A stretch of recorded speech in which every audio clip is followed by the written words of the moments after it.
हे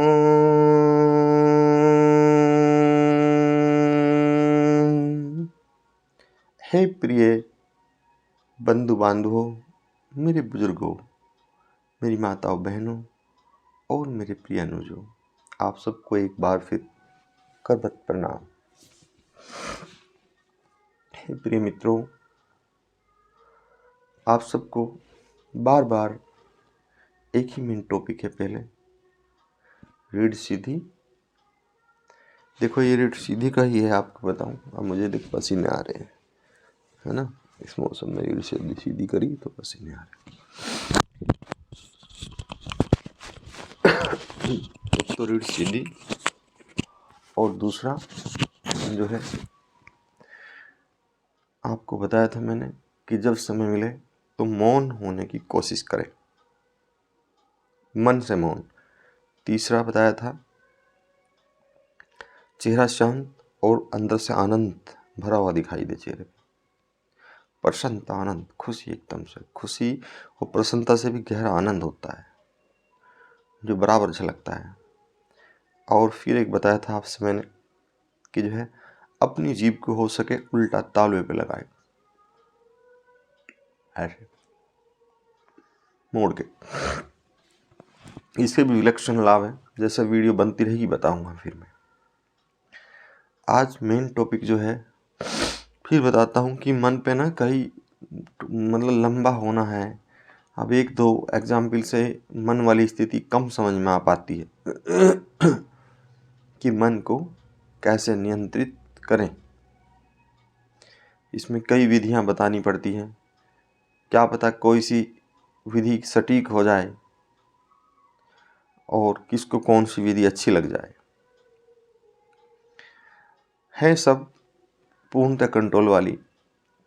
हे प्रिय मित्रों, बंधु बांधवों, इसी प्रकार का मन का जिसका कंट्रोल है उसका पूरे शरीर पर कंट्रोल है, और जिसका पूरे शरीर पर कंट्रोल है, सब इंद्रियों पर कंट्रोल है, वह आदमी हर क्षेत्र में उन्नति को प्राप्त करता है और पूर्ण रूप से वह सफल व्यक्ति होता है, और इस लोक में भी और उस पारलौकिक परलोक में भी, यहाँ सूक्ष्म आत्माओं का वास होता है। हे मेरे प्रिय मित्रों, बंधु बांधवों,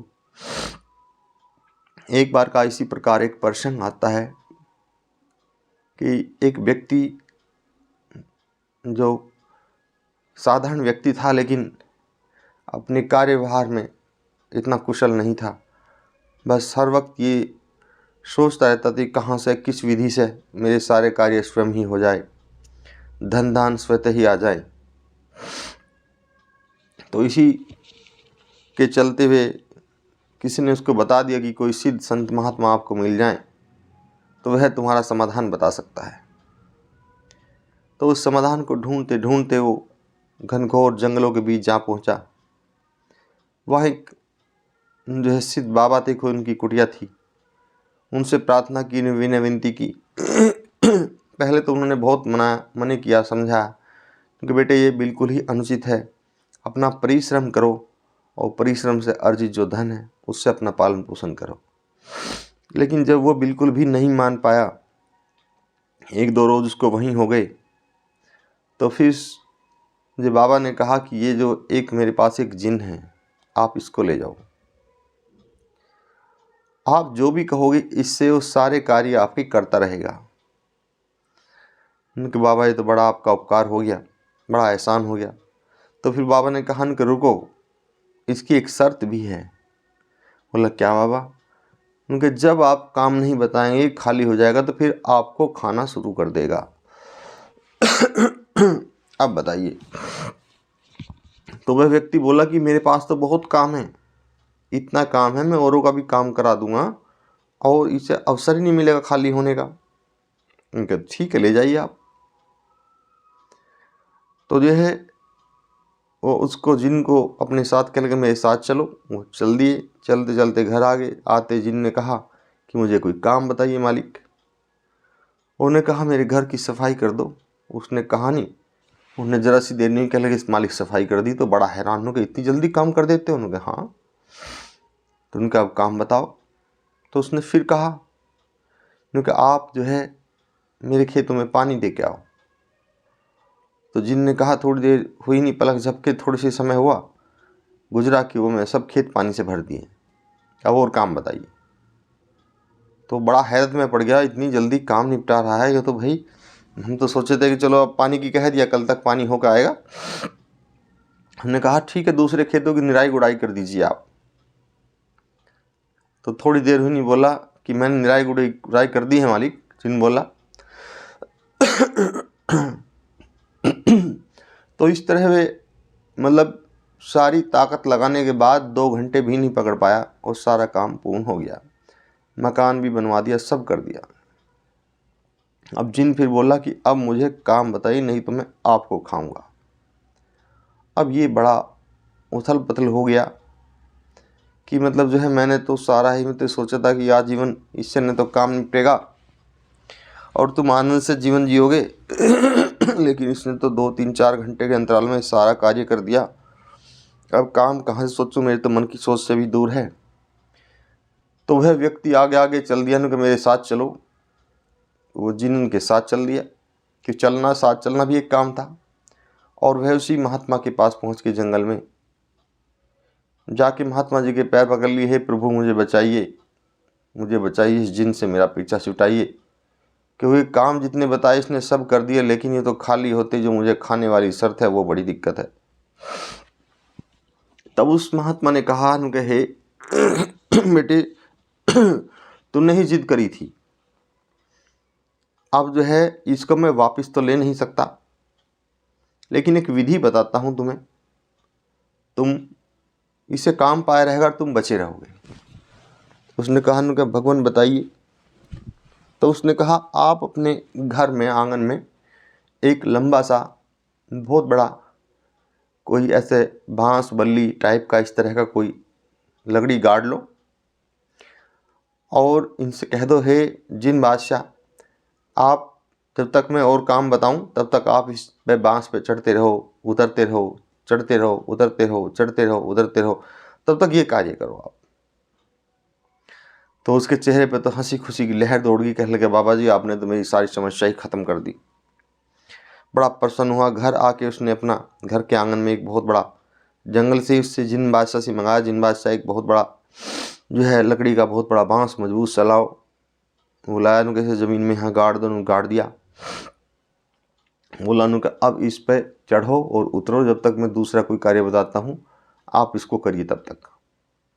तो जिन उस पे चढ़ना उतरना शुरू कर दिया। अब कहानी का जो प्रसंग है, इस शब्दों का प्रसंग है, सार प्रसंग है जो मैं आपको दे रहा हूँ, इसका प्रसंग है जो ये जिन है ये हमारा मन है ना, ये हमारा मन है। और जो हमने आंगन में ये बल्ली गाड़ दी है, ये गुरु मंत्र की बल्ली गाड़ दी है, ये प्रभु के नाम की बल्ली गाड़ दी है, ये सुमरन की बल्ली गाड़ दी है, और ये जो है प्रभु चिंतन सत्य कर्मों की बल्ली गाड़ दी है, पुण्य धर्म की बल्ली गाड़ दी है, और सत्य कर्म की बल्ली गाड़ दी है, अपने ध्यान भजन पूजन, ये वही बल्ली है जिस पे इस मन को चढ़ाओ उतारो, चढ़ाओ उतारो, ये लग चढ़ता उतरता रहेगा। इन्हीं पुण्य कर्मों में ये मन लगा रहेगा, ये सत्य कर्म करता रहेगा। तो ये आपके साथ इसको आना जाना कर्मों को करना भी पड़ेगा, लेकिन सावधान, जैसे ही आप सत्य कर्म से हटाओगे तो फिर ये आपको खाएगा। वो खाने का मतलब है दुष्कर्म करना, लड़ाई करना, झगड़े करना, है ना, दूसरे की बुराइयां करना और जो है मारपीट करना, ये सारे काम चोरी के लिए उकसाना, ये मन के ही होते हैं। इसलिए ये मन ही वो जिन है हमारे अंदर। तो हृदय रूपी जो आपका आंगन है, इसमें आप जो है आप गुरु मंत्र, भजन, सत्संग, ध्यान, कीर्तन, प्राणायाम, है ना, और वेद शास्त्र का पठन पाठन, सत्य कर्म और दान और जो धर्म, ये सब इन नाम की बल्ली गाड़ दो और इन पे मन को चढ़ाते रहो, उतरते रहो। यानी कि आप ये सारे जीवन पर्यंत अपने नेक काम करते रहो, अच्छे काम करते रहो, तो ये मन उनमें उलझ पुलझ रहेगा, इसको नहीं समय मिलेगा आपको खाने का मीन्स आपसे गलत कार्य करने का, आपके मन को उकसाने का, बुद्धि भ्रष्ट करने का, लड़ाई झगड़े करने का, इसको समय ही नहीं मिलेगा।